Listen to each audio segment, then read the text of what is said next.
យើងខ្ញុំទាំងពីរនេះសូមគ្រប់អាដាមថងខុនដែលស្រុកមន្ត្រីទទួលបន្ទុកបេសកកម្មពិសេសជាទីគោរព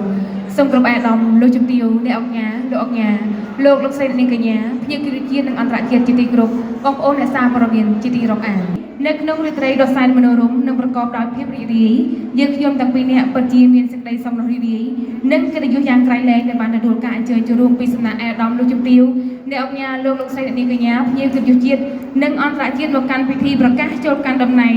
សមាជិកអាណត្តិទី1នៃសមាគមពាណិជ្ជករហ៊ូបេឈូនៅកម្ពុជាសម្រាប់កម្មវិធីនៅក្នុងថ្ងៃនេះដែរមានការអញ្ជើញចូលរួមជាធម្មតាភាពដ៏ខ្ពង់ខ្ពស់ពីសំណាក់អាដាមថងខុនទេសរដ្ឋមន្ត្រីទទួលបន្ទុកបេសកកម្មពិសេសនៃព្រះរាជាណាចក្រកម្ពុជា让我们掌声欢迎就在国务部长谭坤阁下，欢迎您。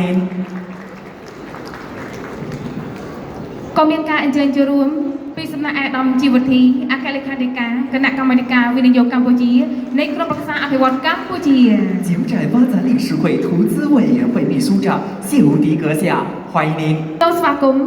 លោកអង្គការជាសឿនទីប្រឹក្សាកិត្តិយសជាន់ខ្ពស់សមាគមពាណិជ្ជករហ៊ូបេឈូនៅកម្ពុជា柬寨湖北土商总会最高名誉顾问方灿成勋爵，欢迎您。សូមស្វាគមន៍អ្នកអង្គការតេងឡៃប្រធានត្រួតពិនិត្យសមាគមសម្ព័ន្ធខ្មែរចិននៅកម្ពុជា建华理事总会监事长郑元来公爵，欢迎您。